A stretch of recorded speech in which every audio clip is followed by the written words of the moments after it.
Morning. If you're maybe a little worried that you are among the 87 million Facebook users affected by the data sharing scandal, you want to keep an eye on your news feed today because the social media site will be posting a message about how you can protect your information if you were affected. Those who were part of the breach, you'll get a more detailed message. So what's your next step? What do you do if you find out that you are in fact a victim? Well, joining us right now with more on that is Dr. Stephanie Vai. She's the chair of the Department of Writing and Rhetoric out at UCF. Actually, you've been studying Facebook and Twitter for the last decade. Seems like Facebook has been a part of our lives for forever, but it is relatively new science, I suppose, correct?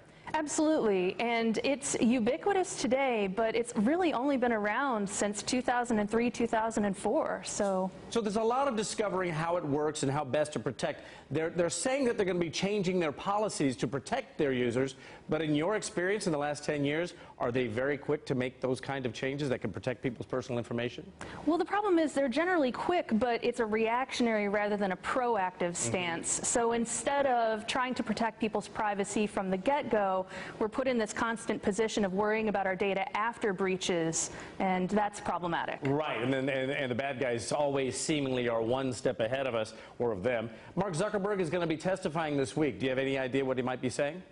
Well, hopefully he's going to be saying that they're going to be cracking down on privacy, but again, I'd like to see him talk about how the company is going to be more proactive in reassuring users that their data is not going to be shared with third parties without those people's consent. Is the onus on us as Facebook users to be proactive ourselves in, really doing our research and knowing what we should know and not know to protect our personal stuff?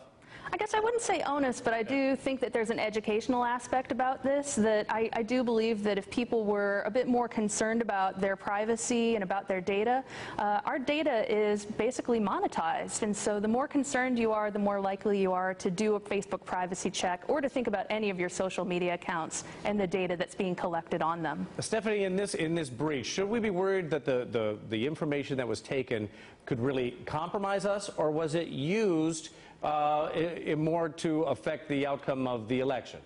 Well, that's what Zuckerberg's going to be testifying about, and I think that that's really one of the critical questions right now. When our data is shared with others without our implicit knowledge or our informed consent, we don't know what that data is going to be used for. Do you think people are really reacting to this, or they're like, yeah, another data breach? That's the unfortunate part. I think that we've kind of become numb to this. It's so frequent that a lot of times I talk with people and they say, well, what are you going to do? My data's already out there. Well, what are you going to do? Because if it was, say you are one of these people that get the thing on the top of your newsfeed and it says, yeah, you were one of these people, do you just follow their links and trust that they know what they're talking about? Well, I do a Facebook privacy checkup to be sure. I would look specifically at your app permissions at this point, and I would see which apps you've given permission to log into Facebook, to share data, and so on. And I would really encourage people to do some reading about this. There's a lot of articles online that are easy to access, and I think those could be helpful in talking about why we should be more concerned about privacy and what you can do across all of your social media platforms, not just Facebook. And it is all there, right there in your settings, and sometimes you forget that you've given them access and you just leave that thing running. You need to go back through and go, no, I don't want that to have access anymore, correct? Yeah, absolutely. It's like car maintenance. Every 6 months or so, do a checkup on your privacy and all of your social media sites. I got a Facebook flat tire. Yeah. All right. Stephanie Vai, we appreciate you coming in this morning. Thank you so much. Thank you. All right. Let's check